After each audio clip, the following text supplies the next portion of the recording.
नमस्कार मित्रांनो. तर पुन्हा एकदा तुमचं स्वागत आहे लाईफ ऑफ फ्रीडम या YouTube चॅनलवरती. तुम्ही म्युच्युअल फंड आणि ETF द्वारे तुम्ही आंतरराष्ट्रीय बाजारामध्ये इन्व्हेस्टमेंट करू इच्छिता आणि तुम्ही इच्छा बाळगताय, पण तुम्हाला माहीत नाहीये तुम्ही सुरुवात कशी करावी.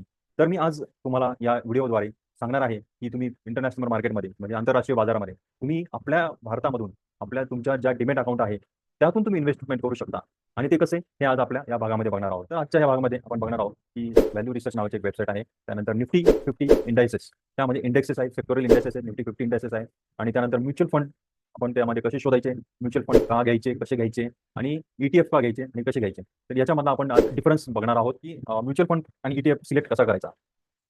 तर सिलेक्ट करताना पहिल्यांदा आपल्याला त्याचा ऑब्जेक्टिव्ह माहिती पाहिजे. म्हणजे आपण कशासाठी इन्व्हेस्टमेंट करत आहोत, त्याचा लॉंग टर्म ऑब्जेक्टिव्ह काय आहे.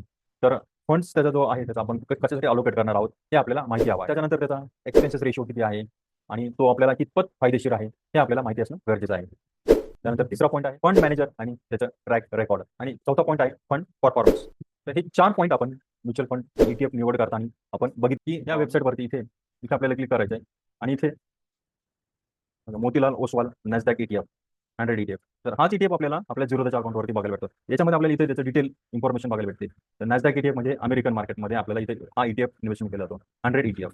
तर हा कशाप्रकारे इन्व्हेस्टमेंट केला जातो तर इथे बघायचा आपण. खाली गेल्यानंतर इथे त्याची इन्व्हेस्टमेंट काय, त्याचा पोर्टफोलिओ काय, ॲसेट अलोकेशन कुठे आहे, त्यानंतर त्याचा पोर्टफोलिओ ब्रेकडाऊन जर इथं बघितला तर त्याचा पोर्टफोलिओ ब्रेकडाऊन आपल्याला इथे त्यामध्ये दिसतं, की कुठल्या-कुठल्या सेक्टरमध्ये कुठल्या-कुठल्या कंपन्या त्याच्यामध्ये टॉप होल्डिंग्स कुठल्या आहेत. तर Apple ही मोबाईलची कंपनी जगातली 1 नंबर कंपनी. Amazon, त्यानंतर या ब्रोडम, जिओ, मेटा प्लॅटफॉर्म याच्यामध्ये त्यांचा इन्व्हेस्टमेंट किती आहे, त्याचं ॲसेट अलोकेशन किती आहे. तर हे त्याच्यामध्ये इन्व्हेस्टमेंट सगळं आपल्याला बघायला भेटतं.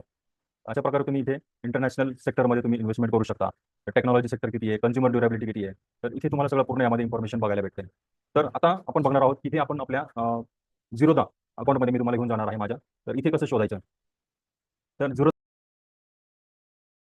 तर मध्ये गेल्यानंतर तर आपण ह्या इथे सर्च बारमध्ये जायचं आणि सर्च बारमध्ये तुम्हाला मोतीलाल ओसवाल हे टाईप करायचं इथे. हे MONQ50 असं म्हणून एक आहे. तर त्यामध्ये गेल्यानंतर तुम्हाला इथे त्याचं इन्फॉर्मेशन भेटतं. तर इथे तुम्ही तो बाय करायचा की सेल करायचा इथे जायचं. इथे जायचं.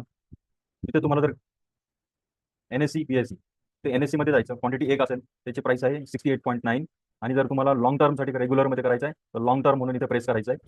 तर इथे तुम्हाला 68.9 आहे आणि इथे नंतर तुम्हाला इथे हा बाय करायचा आहे. तर कमेंटमध्ये नक्कीच कळवा, की तुम्हाला हा डेमो कसा वाटला आणि याबद्दल तुम्हाला आणखीन काही जर माहिती हवी असेल तर कमेंट करा.